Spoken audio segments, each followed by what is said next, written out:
Hey guys, it's Ross going on the Space Coach site. Continuing on with this, we're now going to be having a look at the Jedi scriptures from The Last Jedi that are also still in The Rise of Skywalker. And here is their page. There's another bit on Wayfarers or some other bits, but we'll do that in a separate video. So yes, we shall look at these books now. Jedi scripture. The sacred texts are words of wisdom dating back to the dawn of the Jedi Order, contained within 8 bound books, an exceedingly rare format in a galaxy that has wholly embraced electronic information systems. They describe tenets, history, and specific guidance to those studying the path of the Jedi. With foresight, the masters of old encouraged future students to amend and add to the books as the millennia passed, so they're not just a single snapshot of history, but rather an evolving tapestry describing the Jedi Order. Luke Skywalker collected the volumes in his travels across the galaxy, and now they're in Rey's care. And the first one is called the Rammaghon, and that is this red one here. The Rammaghon. I'll just tell you what it says about that. The Rammaghon is a well-known and influential work. The original was thought destroyed over 5,000 years ago, but was found by Master Skywalker during his exploration of the subterranean ruins on Ossus. And originally that was the original site of the first Jedi Temple in the old EU. So it's good that Ossus is back in the canon if it wasn't already.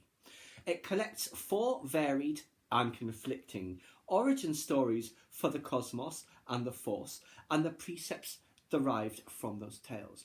Now, there has an eye on the front of it, which you can see here. And what it says about that, the omniscient eye is from the 4th precept, a poem that describes God's battling in the primeval universe.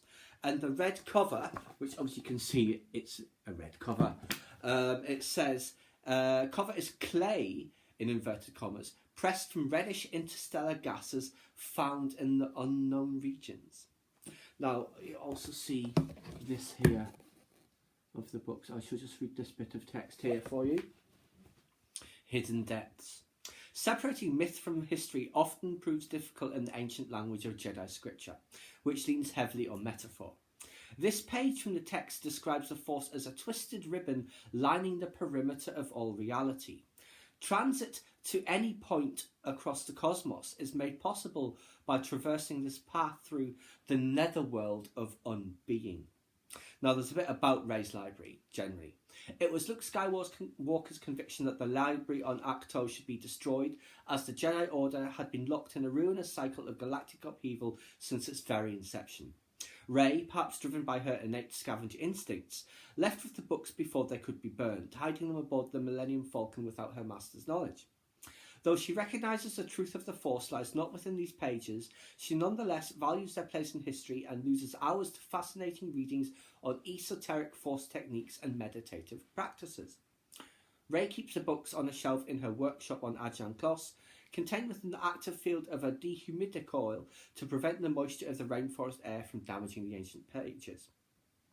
Right, we now have the Ainomica, and there's 2 volumes. There's the Ainomica 1, the first volume, and Ainomica 2, the second volume. And the Ainomica, for parentheses, Ainomica 1, Ainomica 2. So let's just see what it says. Sturdy organosilicon hardcover etched with decorative pattern is what you see on here. Jedi Master and historian Riley Howell, I just wonder if that is someone's name who worked in the production, a version of it, collected many of the earliest accounts of explorations and codifications of the Force in the Ainomica, a 2-volume combination of codex, correspondence and scrapbook. Though much of its contents would later be stored in holocrons, which have since been lost, the physical books have passages written in the hands of the original sages, carefully preserved by Howell. And we see on the Ainomica 2 that a double spine suggests the second volume expanded to twice its size during compilation. See? Double spines. And that's what it says about that. Then on the second, this is, Rey is fascinated by the arcane healing techniques described in the Chronicles of Bruce Boo, and uses the underpinnings of such teachings to heal the broken kyber crystal in her lightsaber.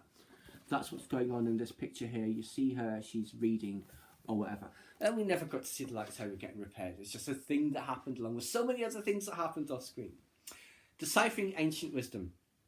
Very little of the Jedi scripture is readily legible. It must first be translated from archaic languages into modern Galactic Basic. Using simple translation programs available on most datapads, Rey can follow the words, though she recognises this approach sacrifices nuance. Somewhat sacrificed nuance, didn't it? She must trust her feelings when it comes to translating less concrete, more metaphysical concepts, of which there are many. Beaumont Kin, a historian and linguist in the Resistance ranks, offers his expertise on some of the densest sections of obscure technical text. C-3PO is always eager to help, but is likely to spend as much time detailing the rules of grammatical construction and proper tense as he is explaining the meanings of the words he uncovers. And we see here vertical Taiwanese writing by Jedi Master Mott Corbett, expounding on his dictum, "What is without," and that is this book here, and this is the vertical writing. We see on the bottom hand-drawn phases of mortis solution to the unsolved theorem of Master Thorpe, and that is this, the phases of mortis. Obviously mortis from the Clone Wars and from Star Wars Rebels Season 4 as well. Unattributed, check this out, this is great.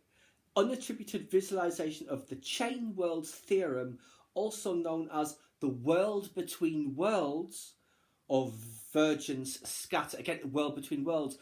The second half of Season 4 Rebels was all about that and Palpatine trying to gain access to it.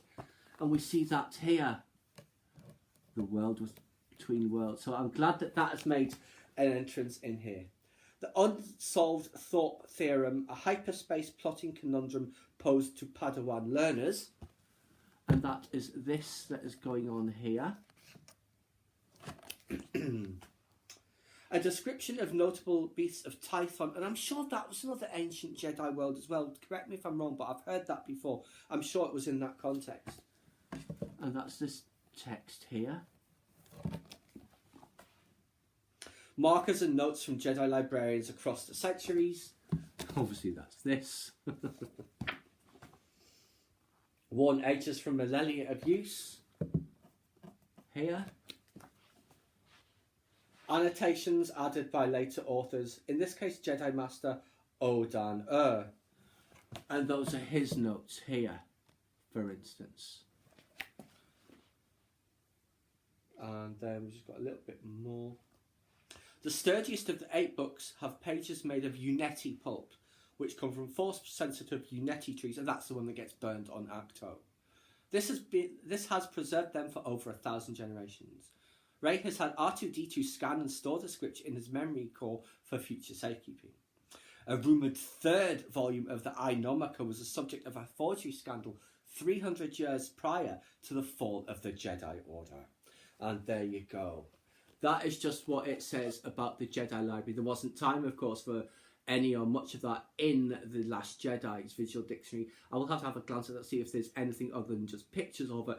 But yes, now we have a little bit more detail on the information it contains. And there is a separate section on Wayfinders, which we shall explore later. But for now, there you go, guys. That is just the Jedi Library that Rey has acquired as described in the Visual Dictionary.